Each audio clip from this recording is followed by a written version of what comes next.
کے صدقے سے تمام مسلمانوں کو جنہوں نے کلمہ پڑھا، اسلام میں داخل ہوئے، حضور صلی اللہ علیہ وسلم کو مانتے ہیں، حضور سے محبت کرتے ہیں، اللہ تعالیٰ ان تمام مسلمانوں کو آج کے دن جمعہ پڑھنے کی توفیق عطا فرمائے۔ اللہ تعالیٰ اسی دن کے صدقے سے، جس دن کے اندر مسلمان حضور سے اپنی محبت کا اظہار فرماتے ہیں، حضور صلی اللہ علیہ وسلم کے ساتھ عقیدت اور احترام یہ سب کچھ مناتے ہیں، اللہ تعالیٰ اسی دن کے صدقے سے ہم سب کو 5 وقت کا پکا نمازی بنائے، اور اللہ تعالیٰ ہمیں حلال کھانے کی توفیق عطا فرمائے، حرام سے ہماری حفاظت فرمائے، جھوٹ سے ہماری حفاظت فرمائے، اللہ تعالیٰ حضور کی سنت پہ چلنے کی توفیق عطا فرمائے، حضور صلی اللہ علیہ وسلم کی سنت کے مطابق زندگی گزارنے کی توفیق عطا فرمائے، اللہ تعالیٰ دن رات 24 گھنٹے کی زندگی میں سنت کو اللہ تعالیٰ زندہ کرنے کی توفیق عطا فرمائے، گمراہیوں سے اللہ اپنی حفاظت سے، حضور کے صدقے سے ہم سب کی حفاظت فرمائے، اور اسی طرح سے فتنوں سے ہم سب کی اللہ تعالیٰ حفاظت فرمائے۔ میرے بھائیو،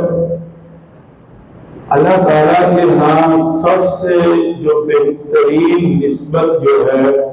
وہ حضرت محمد مصطفیٰ صلی اللہ علیہ وسلم کی نسبت ہے۔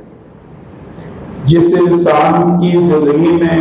حضور کی نسبت آئی، جس کا تعلق حضرت محمد مصطفیٰ صلی اللہ علیہ وسلم کے ساتھ ہوا، اور جس نے اپنے آپ کو حضور جیسا بنایا، حضور کے ساتھ اپنی نسبت لگائی اور اس نسبت سے محبت کی،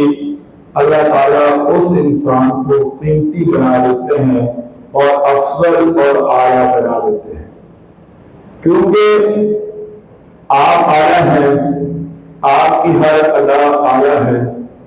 آپ کا ہر طریقہ اعلیٰ ہے، آپ کا آنا اعلیٰ ہے، آپ جس دن آئے سب سے اعلیٰ ہیں، آپ دنیا میں آئے سب سے اعلیٰ بن کر آئے،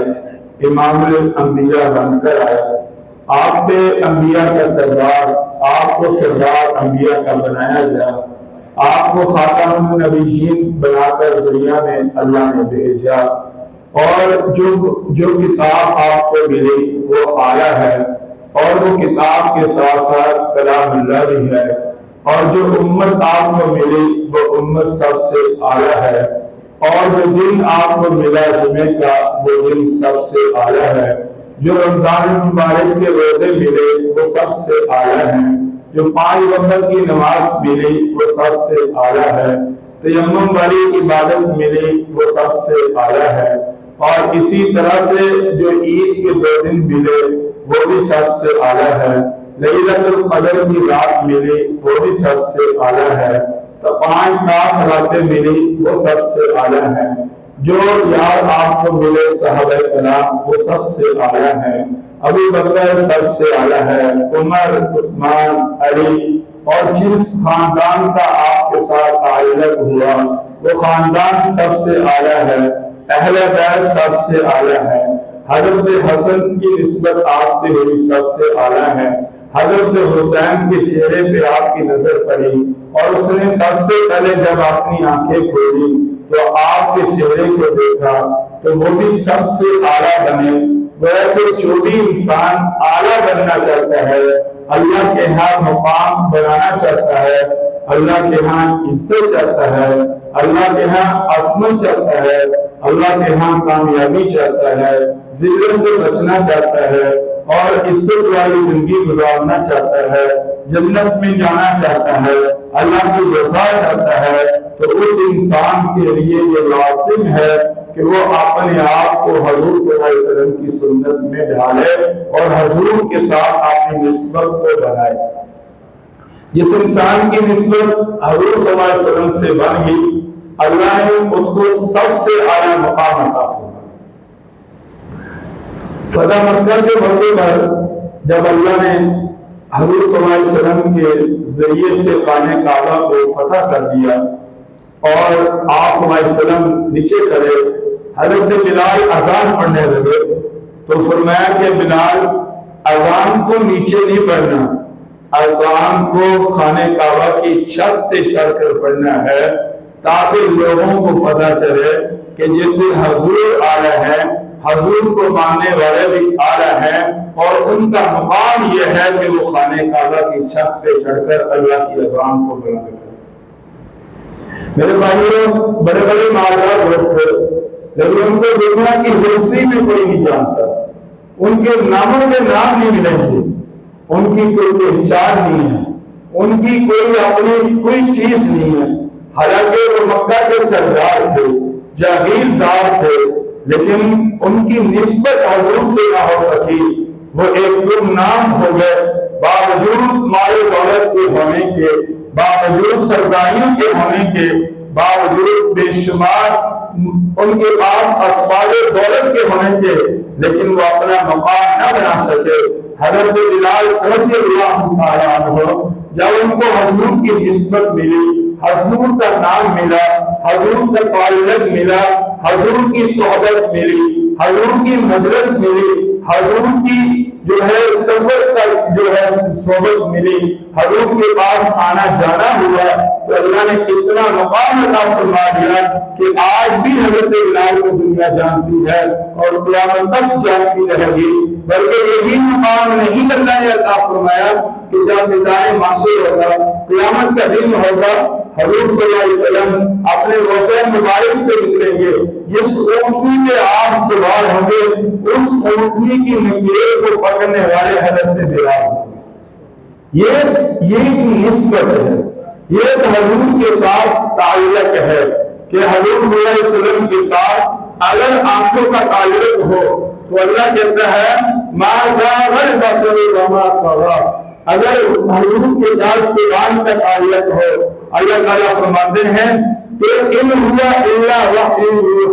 وما ينطق عن الهوى، اگر حضور صلی اللہ علیہ وسلم کے ساتھ چادر کا تعلق ہو، اللہ فرماتے ہیں یا ایھا المزمل، اگر حضور صلی اللہ علیہ وسلم کے ساتھ بسترے کا تعلق ہو تو اللہ تعالیٰ فرماتے ہیں یا ایھا المدثر، اگر حضور صلی اللہ علیہ وسلم کے ساتھ صحابہ کی نسبت بنے، اللہ تعالیٰ فرماتے ہیں اولئک هم المفلحون اولئک حزب اللہ، اللہ تعالیٰ فرماتے ہیں محمد رسول اللہ والذین معه اشداء علی الکفار رحماء بینهم تراهم رکعا سجدا یبتغون فضلا من اللہ ورضوانا، اگر حضور کی نسبت شہر کے ساتھ ہو کہ حضور کی نسبت سے پہلے اس کو لوگ جو ہے منصرف کہتے تھے، لیکن جب نسبت بنی تو اس کا نام مدینہ النبی بنا، اس کا نام مدینہ الرسول بنا، اس کو مدینہ پاک کہتے ہیں، کیونکہ جب نسبت نہیں تھی وہ یثرب تھا، اور جب نسبت اللہ کے نبی کے ساتھ ہوگی تو وہ شہروں کا سردار، بلکہ اس سے بھی بڑھ یہ نسبت کا بڑا خیال ہے، بڑا تعلق ہے، یہ میرا بیٹا ہے، یہ میرے خاندان سے ہے،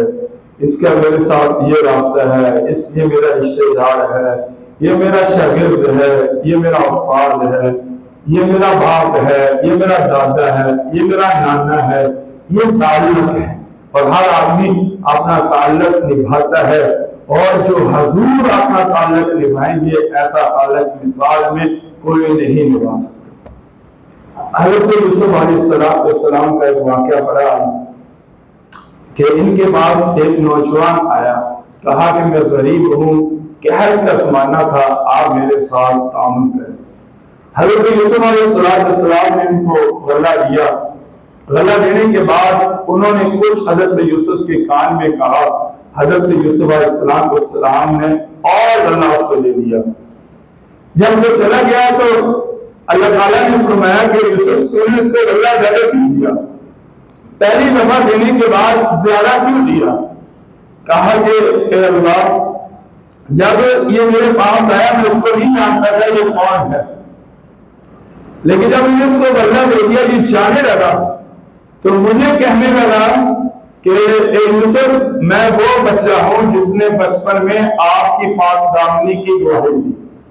تو حضرت یوسف علیہ السلام کہنے لگے کہ یا اللہ کہ جب اس نے میرا خیال کیا تو جو میرے پاس اسباب تھے تو میری بھی غیرت نے یہ تقاضا کیا کہ میں وہ اپنے اسباب استعمال کر اس کے ساتھ زیادہ تعاون کر دوں. تو فرمایا کہ اس لیے میں نے زیادہ تعاون کیا. تو آگے سے اللہ تعالیٰ نے فرمایا کہ یوسف جو شخص میرا نام لے کر آئے گا مجھ سے محبت کرنے والا ہوگا اور حضور کے طریقے پہ میری عبادت کرنے والا ہوگا تو قیامت کے دن پھر ایسے شخص کی نسبت والے کو میں بھی رسوا نہیں کروں. میں بھی رسوا نہیں. ارے پکے چلا دو پچھلے یار آپ چلا دے گا ہر بار کہنا پڑتا. اس میں واقعہ ہے آگے لکھا کتاب کے اندر کہنے لگے کہ بیوی نے گھر کے اندر غلطی کی, بہت بڑی غلطی کی. خاوند کو غصہ آیا اور مارنے کے قریب پہنچا اور اس نے کچھ نہیں کہا اور اس کو معاف کر دیا. علماء والے کہتے ہیں کہ اس شخص کی موت واقع ہوگی. کسی کے خواب میں آیا, کہا کہ سنا دوست تیری کیسے بخشش ہوئی. کہنے لگا کہ ایک دفعہ میرا اپنی بیگم کے ساتھ جھگڑا ہوگا اور میں نے ہاتھ اٹھایا مارنے کے قریب پہنچا تو میرے خیال میں آیا اگرچہ اس نے تیری نافرمانی کی ہے لیکن اللہ کو تو یہ مانتی ہے, اللہ سے تو محبت کرتی ہے, اللہ کی عبادت تو کرتی ہے, کلمہ تو اس نے پڑھا ہے اللہ کا. تو میں نے اللہ کی نسبت کا خیال کرتے ہوئے میں نے اپنی بیوی کو مارا نہیں, میں نے اس کو معاف کر دیا.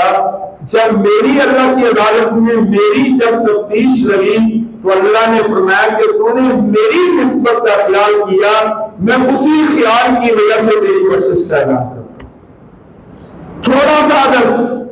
تھوڑا سا احترام میرے بھائیوں, تھوڑی سی عقیدت, تھوڑی سی انسان کی محبت, اگر ایسی چیزوں سے انسان کرے جن کی نسبت حضور کے ساتھ ہے, جن کا تعلق حضور صلی اللہ علیہ وسلم کے ساتھ ہے, تو وہ انسان کو بلندیوں میں پہنچا دیتی ہے اور وہ انسان کو ایک عزت والی زندگی گزارنے کا سبب بن دیتی ہے. اور جو لوگ نسبت کا خیال کرتے ہیں اور جن کا تعلق حضور صلی اللہ علیہ وسلم کے ساتھ ہوتا ہے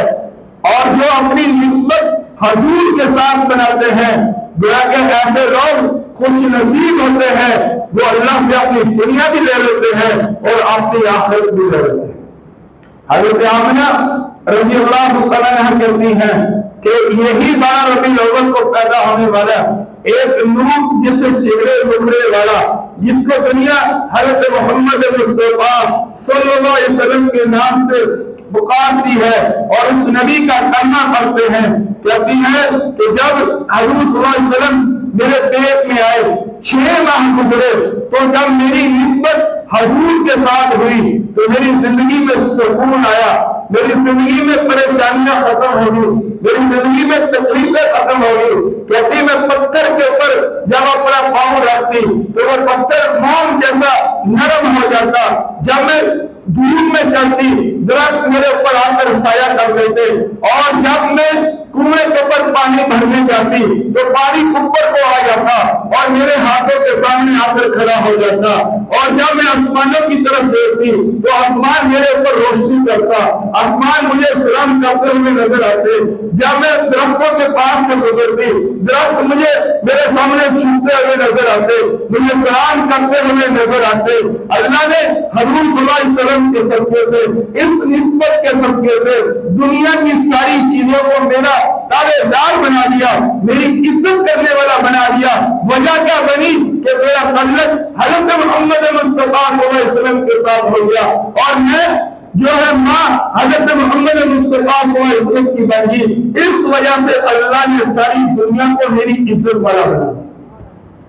میرے بھائیوں, حضرت حلیمہ سعدیہ کہتی ہیں کہ جب میں آئی مدینہ میں آئی تو میں کمزور اور میرے جسم میں دودھ کا ایک قطرہ بھی نہیں تھا, اور میری اونٹنی کمزور اور میرا برا حال. اور حضور کو کسی نے، لوگ کہتے ہیں کہ حضور کا یعنی سب سے آخر میں نمبر لگا اما حلیمہ کے پاس. جو دائیاں آئی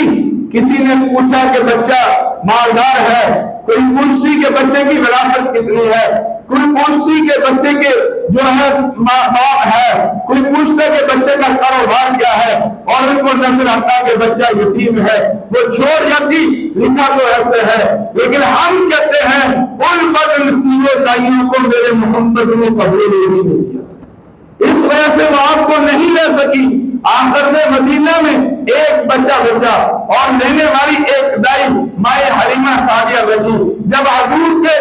در پہ پہنچی، حضور کے چہرے کو دیکھ کر کوئی تحقیق نہیں کی، کوئی جائیداد کا کوئی پراپرٹی کا نہیں پوچھا، اور کہا کہ آمنہ اس بچے کو میرے حوالے کر دو، آج کے بعد اس کی تربیت میں کروں گی، پرورش میں کروں گی، اور تربیت تو اللہ نے کرنی ہے لیکن پرورش میں کروں گی. حضرت مائی حلیمہ کہتی ہے میں اس بچے کو جب اٹھاتی ہوں اپنے جسم کے ساتھ لگاتی ہوں، جب اس بچے کی نسبت میرے جسم کے ساتھ ہو جاتی ہے کہ جب میرے جسم میں طاقت نہیں تھی، بے جان تھا، میرے جسم میں دودھ نہیں تھا، لیکن حضور کے لگتے ہوئے میرے جسم میں طاقت آ جاتی ہے، میرے جسم میں دودھ آ جاتا ہے، اور اللہ میری زندگی کے بہار بدل دیتا ہے.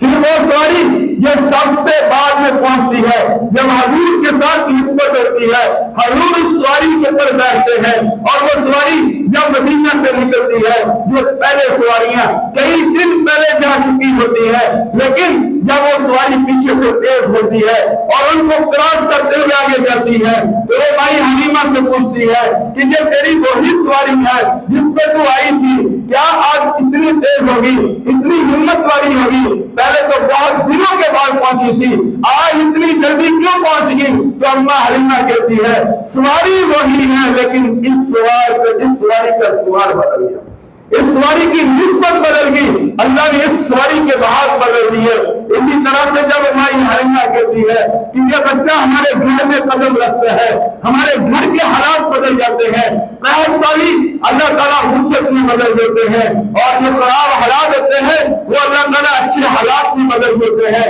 اور پھر جو میرے گھر کے جانور ہوتے ہیں وہ ہمت والے ہو جاتے ہیں، طاقت والے ہو جاتے ہیں. اس کے بعد مائی حلیمہ کہتی ہے کہ جب میرا بچہ یہ بکریوں کے ساتھ جاتا ہے، بکریاں چر کر سیر ہو کر آتی ہے، اور دائیں بائیں والے لوگ پوچھتے ہیں کہ ہماری بکریاں بھی وہاں جاتی ہیں لیکن ان کو وہ چیزیں نہیں ملتی جو تمہاری بکریوں کو ملتی ہے. تو لوگ کہنے لگی کہ پہلے بکریوں کو چرانے والے اور تھے، لیکن آج بکریوں کی نسبت حضرت محمد مصطفیٰ صلی اللہ علیہ وسلم کے ساتھ ہوئی ہے کہ جن جگہ پہ تم سوچ بھی نہیں سکتے کہ گھاس نکلے گا، لیکن جب حضور قدم رکھتے ہیں تو اللہ اس زمین کو سرسبز بنا دیتے ہیں. اس لیے بھائیو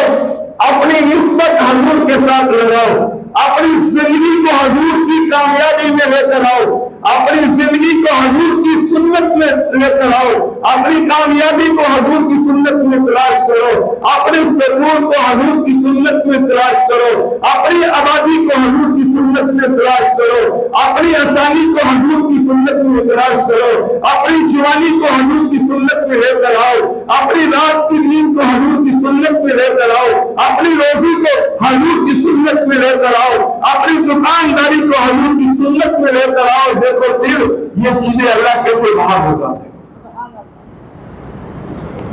ایک حدیث میں آتا ہے کہ جب قیامت ہے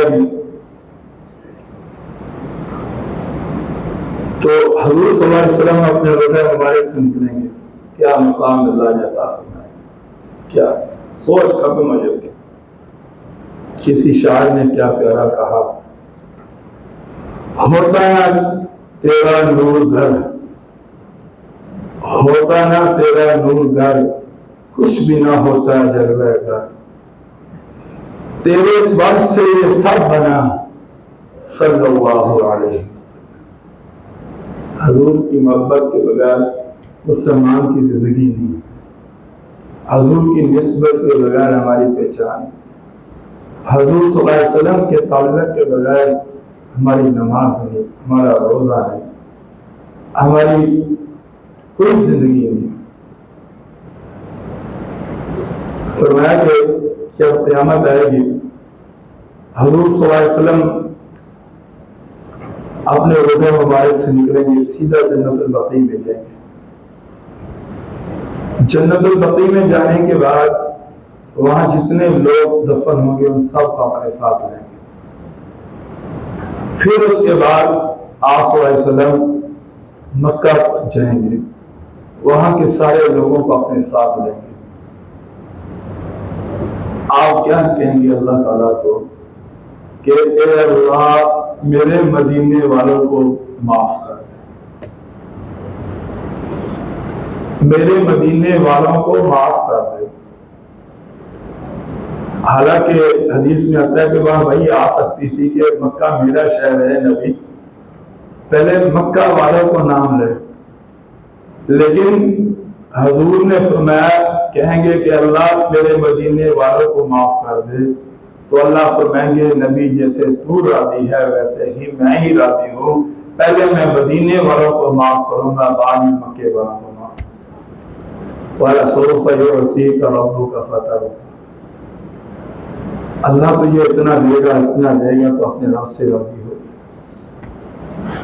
کیسا اللہ نے مقام دیا حضرت محمد مصطفیٰ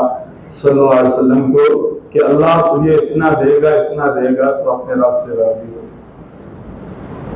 اور پوچھا کسی نے کہ یا رسول اللہ صلی اللہ علیہ وسلم آپ کب اپنے رب سے رضا کا اعلان فرمائیں گے کہ میں اپنے رب سے راضی ہو گیا؟ تو آپ صلی اللہ علیہ وسلم نے فرمایا کہ میرے صحابہ جب تک میری امت کا آخری شخص بھی جنت میں نہیں جائے گا اس کی بخشش کا اعلان نہیں ہوگا، میں اس وقت تک یہ اعلان نہیں کروں گا کہ میں اپنے رب پہ راضی ہوں۔ حالانکہ اللہ نے بے تحاشا آپ کو دیا، اللہ تعالیٰ نے آپ کو حوض کوثر دی، آپ کو شفاعت کبریٰ دی،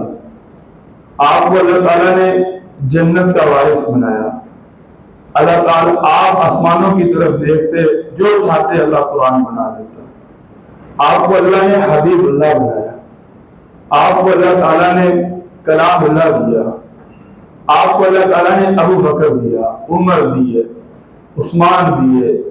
علی دیے، صحابہ دیے، احادیث دی۔ اتنا کچھ ملنے کے بعد آپ کو اللہ تعالیٰ نے غزووں میں فتح نصیب دی، اور جو آپ نے مانگا اللہ نے دیا، لیکن آپ نے ابھی تک یہ نہیں کہا کہ میں اپنے رب سے راضی ہو گیا۔ فرمایا کہ میں اس وقت اپنے رب سے رضا کا اعلان کروں گا جب میری امت کا گناہ گار جنت میں چلا جائے گا، پھر میں کہوں گا ہاں اب میں اپنے رب سے راضی ہوں۔ یہ ہے ہمارے ساتھ ہمارے نبی کی محبت، یہ ہے اپنی امت کی جو ہے ایک فکر، اپنی امت سے ایک لگن، اور اپنی امت سے حضور صلی اللہ علیہ وسلم کا ایک پیار، کہ فرمایا کہ میں اس وقت اللہ تبارک و تعالیٰ سے رضا کا اعلان کروں گا جب اللہ میری ساری امت کی بخشش کا اعلان فرمائے۔ اور اللہ کی محبت دیکھو میرے دوست، اللہ کی محبت دیکھو۔ میں آج پڑھ رہا تھا، کہا کہ جس جگہ آپ اس وقت موجود ہیں، جس مٹی کا نسبت آپ کے ساتھ ہے، جو مٹی آپ کے جسم کو لگی ہوئی ہے، پوری امت کا اس بات پر اجماع ہے اور اس بات پر اتفاق ہے کہ وہ اس مٹی کا مقام خانہ کعبہ سے بھی زیادہ ہے، عرش معلیٰ سے بھی زیادہ ہے، اور اللہ کی کرسی سے بھی زیادہ ہے۔ یہ پورے یعنی علماء کا، جمہور علماء کا، محدثین مفسرین کا اس بات پہ اتفاق ہے۔ وجہ لکھی کہ اللہ وحدہ لا شریک ہے، اللہ تعالیٰ کسی چیز کا محتاج نہیں، اور اللہ نہ کرسی کا محتاج ہے، نہ اللہ کسی محل کا محتاج ہے۔ بیت اللہ کی نسبت اللہ کے ساتھ ہے، بیت اللہ اللہ کی مخلوق ہے، کرسی اللہ کی مخلوق ہے، عرش اللہ کی مخلوق ہے، اور حضرت محمد مصطفیٰ صلی اللہ علیہ وسلم اللہ کے محبوب ہیں، اور اللہ کی مخلوق میں سب سے زیادہ مقام حضرت محمد مصطفیٰ صلی اللہ علیہ وسلم کا ہے، اور پھر جس کی نسبت حضور صلی اللہ علیہ وسلم کے ساتھ ہوگی اس کا مقام سب سے زیادہ ہوگا۔ اس لیے تو فرمایا کہ جس مٹی جو آپ کے جسم کے ساتھ لگے اس مٹی کا مقام اتنا زیادہ ہے کہ دنیا میں اس مٹی کا کوئی مقابلہ نہیں کر سکتا، کہ جو پال آپ کی اندر سے نکلے، جو سیل آپ کے جسم سے نکلے، فرمایا کہ بتاؤ اس کا مقام اللہ کے یہاں کیا ہوگا، اس کا مقام اللہ کے یہاں کیا ہوگا۔ اور جب اس قول کو، اس شعر کو ہم مسلمان چھوڑیں گے تو پھر ہم کہیں گے اللہ کے اب ہمارے اوپر رحمتیں ہیں، اللہ کے ہمارے اوپر بہاریں ہیں، تو فرمایا کہ سوال ہی نہیں پیدا ہو سکتا کہ حضور کو طریقے کو چھوڑ کر، حضور کی سنت کو چھوڑ کر، حضور صلی اللہ علیہ وسلم کی نسبت کو چھوڑ کر تمہیں دنیا میں رحمتیں اور بہاریں اور سکون مل جائے، فرمایا سوال پیدا ہو۔ تین چیزیں ہیں ہماری، ایک عادت، اور دوسری چیز ہے ہماری طبیعت، اور تیسری چیز ہے ہماری دنیا۔ عادت، طبیعت، دنیا۔ فرمایا کہ اگر ان تینوں چیزوں میں حضور کی سنت لے آؤ، ان تینوں چیزوں میں حضور کا طریقہ لے آؤ، عادت عبادت بن جائے گی، اور اسی طرح سے جو طریقہ ہے، طبیعت ہے، فرمایا کہ وہ شریعت بن جائے گی، اور یہ دنیا ہے، فرمایا کہ وہ دین بن جائے گی۔ عادت عبادت بن جائے گی، طبیعت شریعت بن جائے گی، اور دنیا دین بن جائے گی، لیکن شرط یہ ہے کہ جو کام تم کر رہے ہو اس میں حضور کی نسبت کو لے آؤ۔ اب جو ہم کھاتے ہیں، روزانہ کھاتے ہیں، ہر بندہ کھاتا ہے، اب کھانا کھانا یہ ہماری عادت بھی ہے، ہماری طبیعت بھی ہے، اور ہماری دنیا بھی ہے۔ ہم اس کو دین نہیں کہتے، ہم اس کو دین نہیں سمجھتے، لیکن اگر کھانا کھانے سے پہلے ہاتھ دھوئیں، سنت کے مطابق کھائیں، دائیں ہاتھ سے کھائیں، چبا چبا کر کھائیں، اپنا حصہ کھائیں، اپنا حق کھائیں، اور صرف اس لیے کھائیں تاکہ اللہ کی عبادت کرنے کی طاقت ملے اور اللہ کو راضی کرنے کا موقع ملے۔ فرمایا کہ یہ تمہارا کھانا، جو تمہاری عادت ہے، یہ تمہاری عبادت بن جائے گی، اور یہ تمہاری طبیعت ہے، یہ تمہاری شریعت بن جائے گی، اور یہ تمہاری دنیا ہے، یہ تمہارا دین بن جائے گا۔ وجہ پہلے حضور کی نسبت لی تھی اور بعد میں حضور کی نسبت ہوگی۔ اب سونا ہماری طبیعت ہے، ہماری عادت ہے، ہماری دنیا داری ہے، ہم اس کو دنیا داری کا نام دیتے ہیں، لیکن اگر یہی سونا حضور کی نسبت کے ساتھ بن جائے، یعنی سوتے ہوئے باوضو ہو کر سونا، فرمایا کہ آدمی رات کو سوئے باوضو ہو کر، جب بھی اٹھ کر دعا کرے گا اللہ اس کی دعا کو قبول سنے۔ سوتے ہوئے باوضو سوئیں، قبلہ رخ سوئیں، دائیں جانب سوئیں، اور دعا پڑھ کر سوئیں، اور سونے کے بعد پھر ہم دوبارہ اٹھ کر پھر دعا پڑھیں۔ فرمایا کہ یہ تمہارا سونا جو عادت ہے یہ عبادت بنے گا، جو طبیعت ہے وہ شریعت بنے گی، اور یہ دین ہے وہ دنیا ہے وہ دین بنے گا۔ وجہ کیا ہے کہ اب تمہاری نیند کی نسبت حضور صلی اللہ علیہ وسلم کے ساتھ ہوگی۔ اب ہم اکثر بیان کرتے ہوئے کیا کہتے ہیں کہ ہم دنیا میں پھنسے ہوئے ہیں، حالانکہ آج تک ہمیں پتہ نہیں چل سکا دنیا کہتے کسے ہے اور دین کہتے کسے، آج تک ہمیں پتہ نہیں چل سکا۔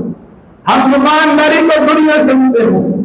اور ہم اسی طرح سے بازار کو خرید و فروخت کو دنیا سمجھتے ہیں،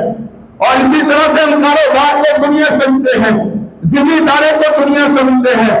اور مال کو اکٹھا کرنا اس کو ہم دنیا سمجھتے ہیں۔ لیکن میرے دوست کو یاد رکھنا، یہ دنیا اس وقت ہے جب ہمارے بزنس میں، ہماری تجارت میں، ہماری دکان میں حضور کی نسبت نہیں ہے، یہ دنیا ہے۔ اگر نماز سنت کے مطابق نہیں ہے، یاد رکھنا یہ بھی دنیا ہے۔ اگر حج سنت کے مطابق نہیں ہے، یہ بھی دنیا ہے۔ قرآن کی تلاوت اگر سنت کے مطابق نہیں ہے، یہ بھی دنیا ہے۔ مسجد میں بیٹھنا اگر سنت کے مطابق نہیں ہے، یہ بھی دنیا ہے۔ اگر جنازہ پڑھنا سنت کے مطابق نہیں ہے، یہ بھی دنیا ہے۔ اگر گھر میں داخل ہونا سنت کے مطابق نہیں، یہ بھی دنیا ہے۔ اگر بیوی سے وطی کرنا سنت کے مطابق نہیں، یہ بھی دنیا ہے۔ دین اس وقت بنے گا جب سنت کے مطابق اور نسبت رسول اللہ صلی اللہ علیہ وسلم کے مطابق، اس کے بغیر نہیں ہے۔ اب دیکھو، ہم دکان میں کھڑے ہوتے ہیں، ہماری نیت یہ ہو کہ اللہ آج میں نے سارا دن جو ہے وہ جائز منافع لینا ہے اور لوگوں کو فائدہ دینا ہے، تو ہماری یہ جو عادت ہے اب یہ عبادت بن گئی۔ اور اس کے بعد جھوٹ نہیں بولنا، بیچتے ہوئے غلط بیانی نہیں کرنی، ہماری یہ جو طبیعت ہے یہ شریعت بن گئی۔ اور جب شام کو سیر ہوگی وہ دنیا داری نہیں ہوگی بلکہ وہ دین داری ہوگی۔ وجہ کیونکہ یہ حضور صلی اللہ علیہ وسلم کی نسبت آ گئی اور حضور صلی اللہ علیہ وسلم کا اس کے ساتھ تعلق ہو گیا۔ اور آپ نے فرمایا کہ جو تاجر صحیح خرید و فروخت کریں گے قیامت کے دن وہ ان کا شمار، ان کی کھڑا ہونا، ان کا بیٹھنا قیامت کے دن نبی صلی اللہ علیہ وسلم انبیاء کے ساتھ ہوگا، اور وہ لوگ انبیاء کے ساتھ کھڑے ہوں گے، ان کا مقام انبیاء کے ساتھ ہوگا۔ کیوں؟ کیونکہ انہوں نے اپنی تجارت کے اندر حضور صلی اللہ علیہ وسلم کی نسبت کا خیال رکھا۔ اس لیے میرے بھائیوں، اپنے اندر حضور کی سنت کو پیدا کرو، اپنے اندر حضور صلی اللہ علیہ وسلم کا طریقہ لے کر آؤ، اپنے اندر حضور صلی اللہ علیہ وسلم کی محبت لے کر آؤ اور اللہ کے ہاں قیمتی بن جاؤ۔ اب دیکھو، فرمایا کہ میرا ایک صحابی اگر اس نے ایک رکعت نماز پڑھی ہے اور غیر صحابی اگر اس نے ساری زندگی نمازیں پڑھتا رہے، فرمایا کہ اس ایک رکعت کا مقابلہ نہیں کر سکتا۔ وجہ کیا ہے؟ اس صحابی نے حضور کے چہرے کو دیکھ کر اس کی نسبت حضور صلی اللہ علیہ وسلم کے ساتھ ہو گئی، اور فرمایا کہ دوسروں نے کیونکہ وہ جو چہرے والی نسبت ہے اس سے محروم رہے، اس لیے وہ کبھی بھی حضور کے صحابی کا مقابلہ نہیں کر سکتے۔ اسی طرح سے جو ادا، جو طریقہ میرے دوستو حضور صلی اللہ علیہ وسلم والا طریقہ ہوگا، اللہ تعالیٰ اس کو قیمتی بنائیں گے، کیونکہ اللہ نے اپنی عبادت، دیکھو ہم نیکی کرتے ہیں تاکہ ہمیں ثواب ملے، ہم اس لیے اللہ کے سامنے چھپتے ہیں ہمیں ثواب ملے، اور نیکی کہتی ہے کہ مجھے حضور اپنائیں گے تو میں اللہ کے قابل قبول ہوں، ورنہ نہیں۔ فَلَنُوَلِّيَنَّكَ قِبْلَةً تَرْضَاهَا، جب حضور صلی اللہ علیہ وسلم کو نبوت ملی، آپ ایسے مقدس کی طرف رخ کر کے نماز پڑھتے تھے، اور آپ کے دل میں یہ چاہت تھی کہ مجھے خانہ کعبہ کی طرف رخ ہو، ہماری جو مسجد حرام ہے وہ قبلہ بنے، تو اللہ تعالیٰ نے وہی کیا جو حضور نے پسند کیا۔ حالانکہ اللہ کہہ سکتے تھے فَلَنُوَلِّيَنَّكَ الْكَعْبَةَ فَلَنُوَلِّيَنَّكَ الْمَسْجِدَ الْحَرَامَ، لیکن فرمایا کہ نبی تم میری عبادت کرو، میرے سامنے چھپو، لیکن اس طرف رخ کر کے جس کو تو نے پسند کیا۔ فَلَنُوَلِّيَنَّكَ قِبْلَةً تَرْضَاهَا، تجھے نبی ہم نے خانہ کعبہ کو اس لیے قبلہ بنایا ہے کہ کیونکہ تو خانہ کعبہ کو پسند کرتا تھا، اور جس کو اللہ کے نبی پسند کریں گے وہ قیمتی ہے، اور جس کو اللہ کے نبی پسند نہیں کریں گے وہ قیمتی نہیں ہوگا۔ بناؤ اپنے آپ کو قیمتی میرے بھائی، لاؤ اپنی زندگیوں میں حضور کی سنت، لاؤ اپنی زندگیوں میں حضور کی تعلیم، لاؤ اپنی زندگی میں حضور کی تربیت، لاؤ اپنی زندگی میں حضور والے طور طریقے، لاؤ اپنی زندگی میں حضور والی قربانیاں، لاؤ اپنی زندگی میں حضور کی شریعت، لاؤ اپنی زندگی میں حضور کا اسوہ حسنہ، لاؤ اپنی زندگی میں 5 وقت کی نماز، لاؤ اپنی زندگی میں قرآن کی تلاوت، لاؤ اپنی زندگی میں رزق حلال، لاؤ اپنی زندگی میں حلال کمانا، لاؤ اپنی زندگی میں سچ بولنا، لاؤ اپنی آنکھوں میں حیا، لاؤ اپنی زندگی کو، اپنی جوانی کو اللہ کے سامنے جھکانا، لاؤ اپنے گناہ میں شرمسار ہونا، لاؤ اپنے آپ کو ماں باپ کا تابعدار بناؤ، لاؤ اپنے آپ کو ایک فرما بردار بچہ بناؤ، لاؤ حضور کی تعلیم کو سیکھو اور دیکھو پھر اللہ کے لیے کیسے قیمتی بناتا ہے۔ جنید بغدادی آخری بات بس، جنید بغدادی رحمۃ اللہ علیہ کا اللہ نے ان کو ولیوں کا سردار بنایا، ولیوں کا سردار بنایا، ولیوں کا سردار۔ اس کا میں نے واقعہ پڑھا، میں حیران ہو گیا۔ یہ پہلوان تھا، زندگی میں کبھی کوئی اس کو گوا نہیں سکا، کبھی نہیں گوا سکا۔ ایک بادشاہ نے اعلان کیا کہ جو جنید بغدادی کو ہرائے گا، جو مانگے گا میں اس کو دے دوں گا۔ ایک سید تھا جس کے حضور صلی اللہ علیہ وسلم کے ساتھ نسبت، حضور کے خاندان کے ساتھ آتا، اس کے گھر میں فاتح تھے۔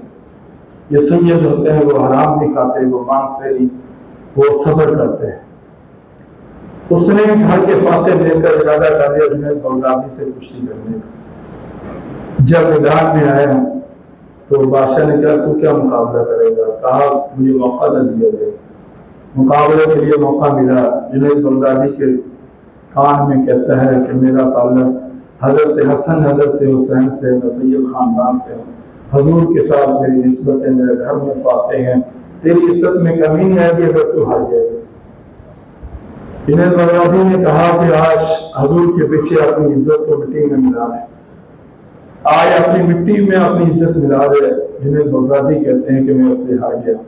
بادشاہ نے پھر نہ مانا، پھر دوبارہ کشتی کرائی، پھر نہ ہار گیا، پھر ہار گیا۔ 3 دفعہ ہارنے کے بعد اس کو تو بہت کچھ مل گیا، لیکن مجھے اللہ نے دنیا میں ایسی بدایت عطا فرمائی کہ پہلے میں دنیا کو ہراتا تھا پہلوانی کے اندر، اب اللہ نے مجھے فرمایا کہ تو دنیا کے دلوں کے اوپر تو راج کر۔ یہ میرے بھائیوں، یہ ہے اصل کامیابیاں، یہ ہے اصل کامیابیاں جو موت کے بعد بھی فائدہ دیتی ہیں۔ تو ہمیں اپنی زندگی کا مقصد سمجھنا چاہیے، اپنے نبی سے نسبت کو سمجھنا چاہیے، اپنے نبی کی تعلیم کو اپنی زندگی میں لانی چاہیے۔ اللہ سے دعا ہے اللہ عمل کی توفیق عطا فرمائے۔